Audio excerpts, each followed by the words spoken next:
Hey, what's going on, guys? It's Zed for me, and by some odd twist of fate, I am now the owner of a Subaru WRX XTI.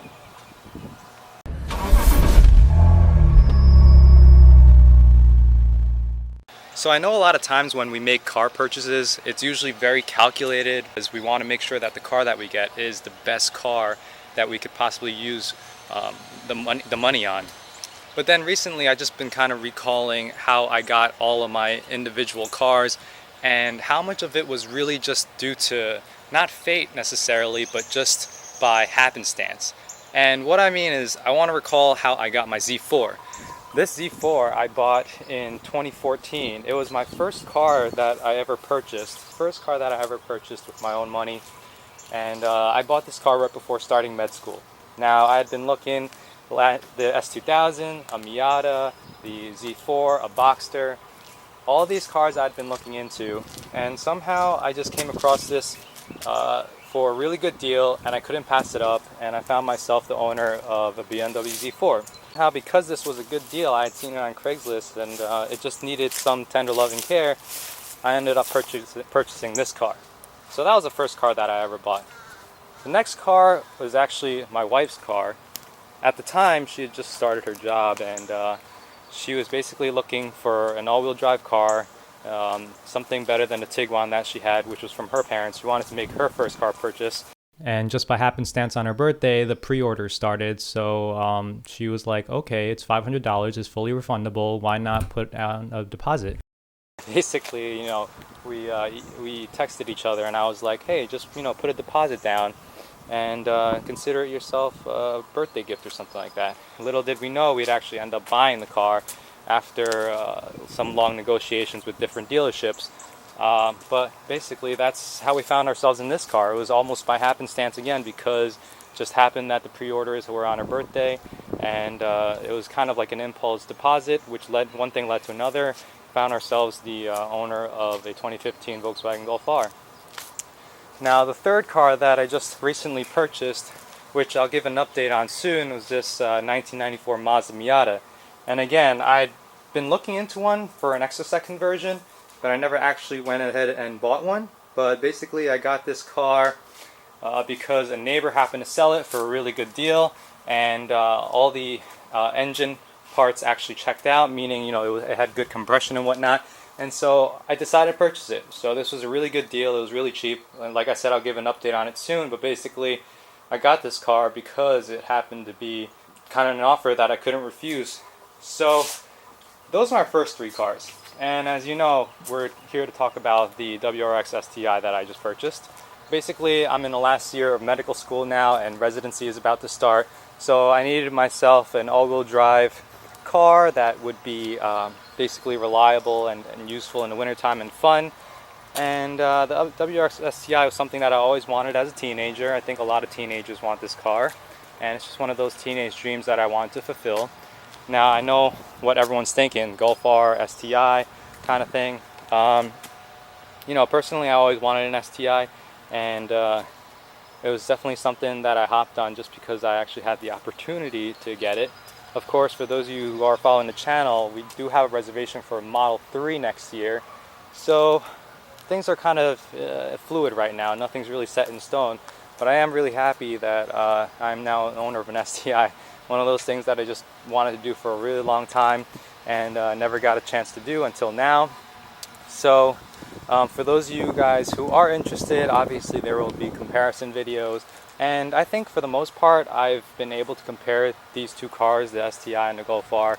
And I think I've been pretty accurate with it, even after a week or two of owning, definitely for two very different demographics of people.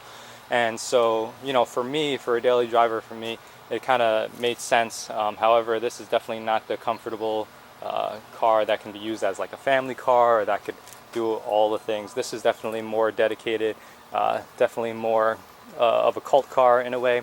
And so it's definitely a car that's for a guy, a young guy who doesn't really need all the creature comforts per se that the Golf R provides. So I just wanted to show you guys that there's an STI now on the channel, and soon there may be a Model 3. that's probably going to be the next car purchase. It's going to probably replace one of these cars. I don't know which one yet. It's not going to replace the Miata because that's going to be turned into an Exocet. But it is going to replace either the STI, the Golf R, or the Z4. So you guys can definitely make your pick. I posted a picture of this STI on Instagram recently, saying that I bought it, and someone said, oh, hopefully you sold the Z4 for it. Now, obviously my channel's name is Zed for Me, and this car definitely has a lot of sentimental value to me. However, monetary value wise, it might be the best idea to just let it go and continue on the channel without this particular car, but we'll see. Definitely going to do a review video on this car probably after a month or two of owning it, so that I can really understand everything about it before I make any judgments or whatnot about it. You know, I've driven this particular STI a couple of times before, and I've driven plenty of other STIs and WRXs, and you know, I've got to say that for the most part, a lot of the online reviews are pretty accurate in terms of what the driving experience is like for these cars. Am I going to modify it? Quite possibly. Right now, just did a couple of aesthetic mods. The interior lights, I switched over to LED, which were provided by JDM A-Star, my main company that I go to for any lighting needs. I want to thank them for supporting this channel, even though it's a relatively small channel. So I never even got a chance to really explain this car. This is a 2010 Subaru WRX Sti.